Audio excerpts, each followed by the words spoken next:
ये पशु योनि में जन्म लेंगे ऐसे लोग। कैसे लोग नरक जाएंगे? कल चर्चा। गंगा जी की महिमा अपार। अब सुनो, पशु योनि में कौन जाएगा? जब जीव यहां कोई पापाचरण करता तो भूतेश्वर भगवान मथुरा में है, उनका शासन होता है। ब्रज 84 कोष के जीवों को जो प्रेत योनि को प्राप्त होते हैं उनको, और जब मुक्त होने का अवसर आता है तो ऐसे छूट दे देते हैं। ऐसे नहीं है कि वो तुमसे, यहाँ ऐसा नहीं कि नहीं है, कई प्रसंग पाए गए हैं अभी तो देखो। तो पशु योनि को प्राप्त होता है। देखो, जो रात के 11 बजे के बाद 3 बजे के बीच में भोजन करता है, ये निशाचर है। निशा माने रात, चर माने विचरने वाले। रात में खाना, रात में तुमको 8-10 बजे तक भोजन कर लेने का नियम। 11 आखिरी है, 11 के बाद भोजन में बिल्कुल नहीं होना चाहिए। ये रात नहीं ऐसे कि तुम्हारा जब मना है तब भोजन। 11 से लेकर 3 बजे के बीच में बिल्कुल नहीं। शांति से भजन करो, सो जाओ, उपद्रव मत करो। सीटियां बज रही है 12 बजे, चलो होटल भी चलते 12 बजे खाने, ऐसे लोग जाते हैं। पशु योनि निश्चित। अपवित्र भोजन, दुर्गंध युक्त भोजन, अभक्ष भोजन, इनको पाने में जो आनंद मानता, रात के 11 से 3 के बीच में भोजन, जो रात में आहार ऐसा करता है उसको पशु योनि मिलती है। जो दूसरों का धन चोरी करता है, जो विद्वान बन करके दूसरों की वंचना करके धन को लूटता है, जो अपने कर्तव्य कार्यों से अनभिज्ञ होकर मनमानी आचरण करता है, जो समयोचित सदाचार का ज्ञान नहीं रखता, वो मूर्ख पशु योनियों को प्राप्त होता है।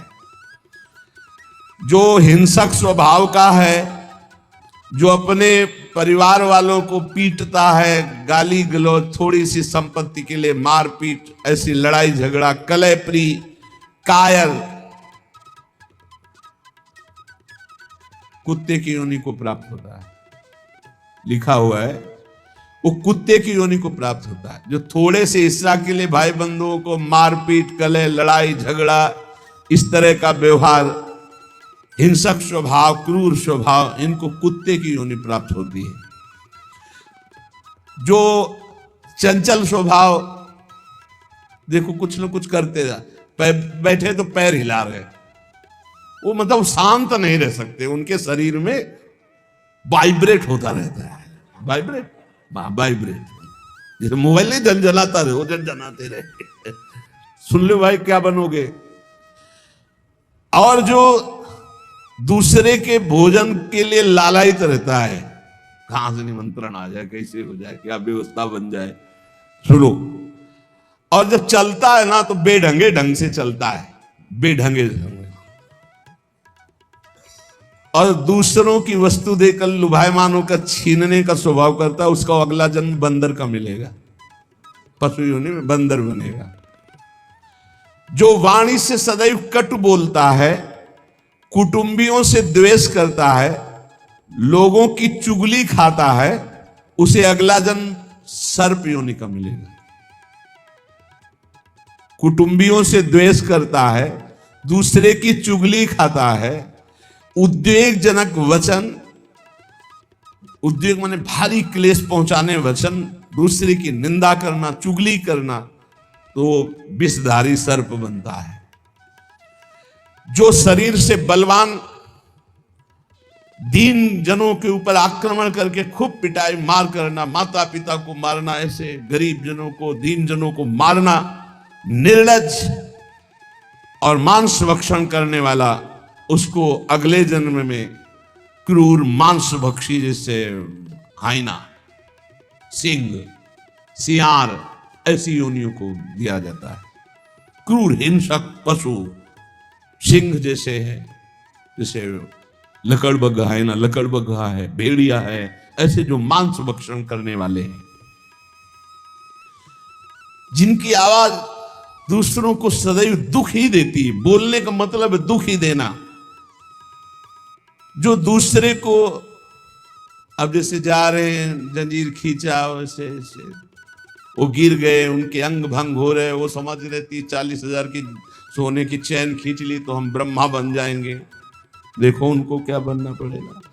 जो दूसरों को भय प्रदान करते हैं, दूसरों की संपत्ति छीन लेते हैं, ऐसे लोग अजगर योनि को प्राप्त होते। भूखे मरो जब कभी अवसर मिल जाए तब। ऐसे ये जो दूरदृष्टि न रख के वर्तमान दृष्टि रख करके केवल भोग के लिए दूसरे के दुख का कारण बनते हैं, केवल उनके चिंतन यही चलता रहे, कहां से क्या खा लूं, कहां से क्या उठा लूं, कहां से क्या।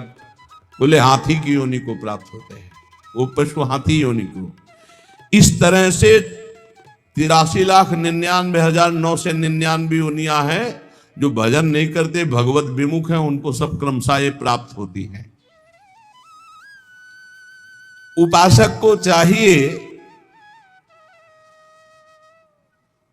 कि कम से कम इतना तो कर ले कि अगला जन्म मनुष्य का हो जाए, फिर भजन करे अगर कोई कमी रह गई हुई। अगर आप नाम जप करेंगे और एक बात ध्यान रखेंगे कि दूसरों को दुख न पहुंचने पावे, तो पक्की बात है भगवान की कृपा से अगर भगवत प्राप्ति नहीं हुई तो दूसरा जन्म होगा मनुष्य का, और बहुत महान भक्तों के बीच में जन्म होगा।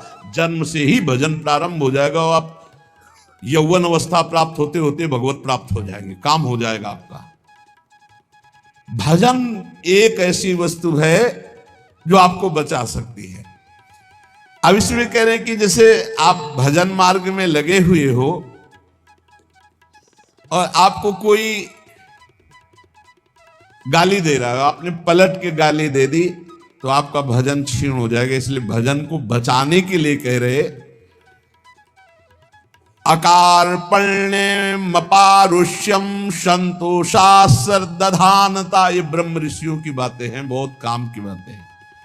अनुसूया गुरो पूजा दया भूतेष्व पैशुनम सद्वीरेश दमः प्रोक्तो ऋषि शांत बुद्धि भी। अकार्पण्य माने उदारता। भजन किससे बचेगा? उदार बुद्धि। स्वभाव कह रहे हैं कोमल, कोमल स्वभाव से भजन बचेगा। संतोष वृत्ति से भजन बचेगा। गुरु इष्ट पर श्रद्धा वृत्ति से भजन बचेगा। दोष दृष्टि किसी पर ना हो, इसका अभाव हो, इस तो भजन बचेगा। गुरु शुश्रूषा सेवा से भजन बढ़ेगा। प्राणियों पर दया तो भजन बढ़ेगा। किसी की भी चुगली ना करना, संत और ऋषि मुनियों का संग करना, इससे भजन बढ़ता है, पचता है। भजन किससे नष्ट होता है? तो कह रहे हैं जब अवमाने न कुप्येत सम्माने न प्रहस्यति सम दुखो सुखो धीरा प्रशांति इति कीर्त्यते। जब तुम्हारा अपमान हो और तुम उसका बदले में अपमान कर दो तो तुम्हारा भजन क्षीण हो जाएगा। और यदि अवमाने न कुप्येत, अगर तुम्हारा अपमान हो रहा, तुमने क्रोध नहीं किया, तुम्हारा सम्मान हुआ, तुमने सम्मान स्वीकार नहीं किया, बचना भाई, इससे बचना, ये अगला जन्म नहीं होने देंगे। अगर ऐसा आप उदारता, कोमल स्वभाव, संतोष, श्रद्धा, दोष दृष्टि का अभाव, गुरु सेवा, प्राणियों पर दया, चुगली ना करना, निश्चित निश्चित अगला जन्म नहीं होगा। आप अपने भजन को बचाएं। जब कोई आपका अपमान कर रहा हो तो आप उसके बदले में उसका अपमान ना करें। यदि आपको क्रोध आ गया अपमान करने पर तो आपका भजन का फल क्षीण हो जाएगा। यदि सम्मान हुआ, आप आनंदित हो गए कि हमारा बड़ा सम्मान हो, तो आपका भजन क्षीण हो जाएगा। इसीलिए श्रीपाद भी कह रहे हैं सम्मानम कल्याति घोर गर्लम नीचापमानम सुधा श्री राधा मुरली धरो भज सके वृंदावन मात्यज। जब कोई सम्मान करे तो उसे भारी विष के समान समझो। सम्मानम कल्याति घोर गर्लम, जैसे बढ़िया खीर मिल रही हो, कान में कोई आके कह दे विष पड़ा है तो आप नहीं खाओगे। ऐसे ये सम्मान, प्रणाम, नमस्कार, वाहवाही, ये तुम्हारे भजन के नाश करने के लिए है, ये विष है, इसे मत पीना। स्वीकार मत करो, विश्व नमन करे करने दो, तुम स्वीकार मत करो, तुम हर्षित मत हो। और जब अपमान हो तो उसका अपमान करने वाले का कभी अपमान न करना। धीर पुरुष, प्रशांत पुरुष अपने भजन को ऐसे बचा ले जाता है, जैसे कोई अपमान कर रहा है, बहुत बड़ा अमृत है, सच्ची मानिए।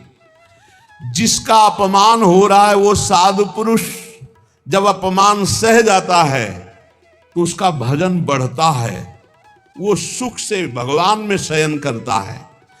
और जब अपमान हुआ और अपमान दूसरे का कर देता है तो उसका भजन क्षीण हो जाता है, अशांत होकर के फिर जगत में शयन करता है।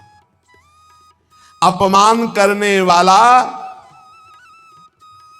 जब कोई सामने से अपमान सह जाता है तो उसका सहन करना उसके नाश का कारण बन जाता है।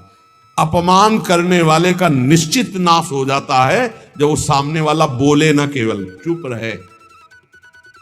ये बड़ी बात है, पर बहुत कठिन है।